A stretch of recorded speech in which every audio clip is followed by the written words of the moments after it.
வள்ளுவர் சொன்னார், நீரின்றி அமையாது உலகு அப்படின்னு. ஆனால் நான் சொல்கிறேன், விளம்பரமின்றி அமையாது உலகு. நீ விளம்பரத்தை நிறுத்தினு வச்சுக்கவே, இந்த உலகமே இயங்காது. நீ ஏன் இப்போ இந்த மைக்கை தூக்கிட்டு வந்த? உனக்கு யூடியூப்பில் விளம்பரம் வருது, அது மூலமாக காசு வருது. காசு கிடச்சா போதும்ப்பா, என்ன வேணால் விளம்பரம் போடுவாங்க, அதன் மூலமாக என்னத்தை வேணால் திருடுவாங்க மக்கள்கிட்ட இருந்து. இந்த விளம்பரத்தை நிறுத்தினு வச்சுக்கவே, இந்த யூடியூப்பு, ஃபேஸ்புக்கு, இன்ஸ்டாகிராமு, இந்த ஆன்லைனு, இந்த ரொசுக்கு, டிவி, நியூஸ் பேப்பர் எதுவுமே கிடையாது. விளம்பரத்தை மட்டும் நிறுத்தின, இதில் எவனுக்கும் வருமானம் வராது. அவன் வேலையை பார்ப்பேன். இந்த கார்ப்பரேட் கம்பெனிலாம் இருக்குல்ல, அதை இதையும் சொல்லி, ஏதாவது பொய்யை புரட்ட சொல்லி, நடிகர்களை ஃபுல்லாக நடிக்க வச்சு எல்லாத்தையும் விற்று தள்ளிடுறேன். பாவம் இந்த ஏழப்பட்ட மக்கள். படித்தவன் கூட அதை நம்பி வாங்குறான்னா பார்த்துக்கவே விளம்பரத்தை. விளம்பரத்தில் வந்தால் போதும்.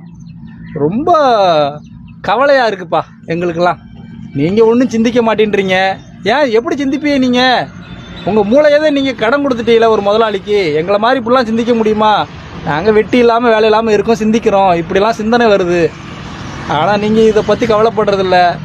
என்ன போட்டாலும் வாங்குறீங்க, அதில் என்ன சொல்கிறாங்களோ அதை வாங்கி திங்கிறீங்க. இப்படிலாம் இருந்தால் உங்களுக்கு தானப்பா நோய் நொடி வரும். பிச்சைக்காரன் எங்களுக்கு என்ன நோய் நொடி வரப்போகுது?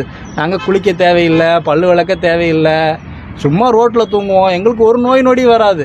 உங்களுக்கு தான் வந்து பல்லு விளக்குனா பல்லு வலி வரும், பல்லில் பிரச்சனை வரும், சோப்பு போட்டு குளிச்சிங்கன்னா தோல் வியாதி வரும், எல்லா வியாதியும் உங்களுக்கு தான் வருது. இப்போ விளம்பரத்தால் தான் மக்கள் நாசமாக போகிறாங்களாயா?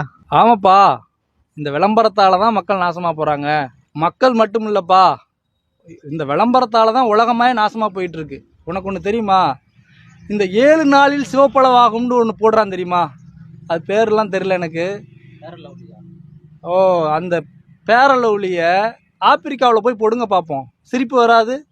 7 நாளில் உங்கள் முகம் சிவப்பாகி விடும்னு ஒரு விளம்பரத்தை போடுறான். அதை பார்த்துட்டு மக்கள் வாங்குறாங்க. அவனுக்கு எவ்வளவு லாபம் தெரியுமா? எவ்வளவு கோடி லாபம் தெரியுமா? லட்சக்கணக்கான கோடிகள் லாபம். ஒரே ஒரு விளம்பரத்தை வச்சு எடுத்துகிட்டு போயிடறான். மக்கள் வாங்கி வாங்கி போட்டு, என்னைக்காவது ஒரு நாள் சிவப்பாயிட மாட்டோமா, என்னைக்காவது ஒரு நாள் சிவப்பாயிட மாட்டோமான்னு வாங்கிக்கிட்டே இருக்காங்க. அவனு பேரை மாற்றி மாற்றி எதையாவது ஒன்று போட்டு விற்றுக்கிட்டே இருக்கான். இதே விளம்பரத்தை ஆப்பிரிக்காவில் போய் போட்டால் ஆப்பிரிக்காக்காரன் சிரிப்பான். ஏன் அவனை போய் சிவப்பாக்க வை பார்ப்போம், முடியுமா? முடியாது.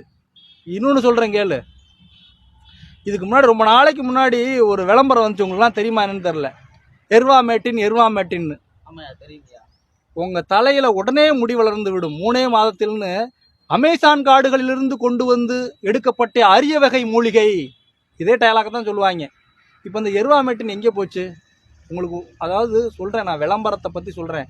விளம்பரத்தை பற்றி ஏன் இந்த பிச்சைக்காரன் பேசுகிறான்னா, விளம்பரம் தான் மக்களை சுரண்டுது, விளம்பரம் தான் மக்களை தீர்மானிக்குது, விளம்பரம் தான் நீ என்ன பண்ணணும், காலையில் எப்போ எந்திரிக்கணும், எப்போ குளிக்கணும், என்ன சோப்பு போடணும், நீ இன்னும் என்ன ட்ரெஸ்ஸு போடணும், என்ன சென்ட் அடிக்கணும், என்ன பல்லு விளக்கணுன்றதை முதற்கொண்டு, நீ என்ன ஜட்டி போடணுன்றதை முதற்கொண்டு இந்த விளம்பரம் தான் தீர்மானிக்குது. நீ வாழ்கிற வாழ்க்கை அது வந்து உண்மையாக உனக்கு பிடிச்ச வாழ்க்கை கிடையாது. கார்ப்பரேட் நிறுவனங்கள் உன்னை இப்படித்தான் வாழ வைக்குது. அவன் என்ன நினைக்கிறானோ அந்த வாழ்க்கையை தான் நீ வாழ முடியுமே தவிர, நீ நினைக்கிற வாழ்க்கையை வாழவே முடியாது. அவங்க சொல்கிற வாழ்க்கையை தான் இப்போ இருக்கிற எல்லா மக்களும் வாழ்ந்துட்டு இருக்காங்க.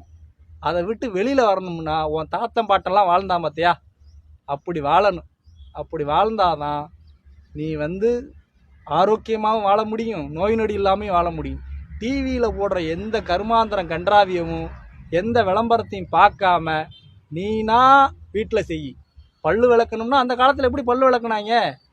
விளம்பரத்தில் வர்ற பேஸ்ட்டை வச்சா பல்லு விளக்குனாங்க? அந்த காலத்தில் எப்படி குளிச்சாங்க? இப்படியெல்லாம் பண்ணுங்கப்பா. அதனால தான் எனக்கு இந்த விளம்பரத்து மேலே ரொம்ப கோவம். இப்போ அந்த எருவாமேட்டின் அவங்க வந்து என்ன பண்ணுறாங்கன்னா, ஒரு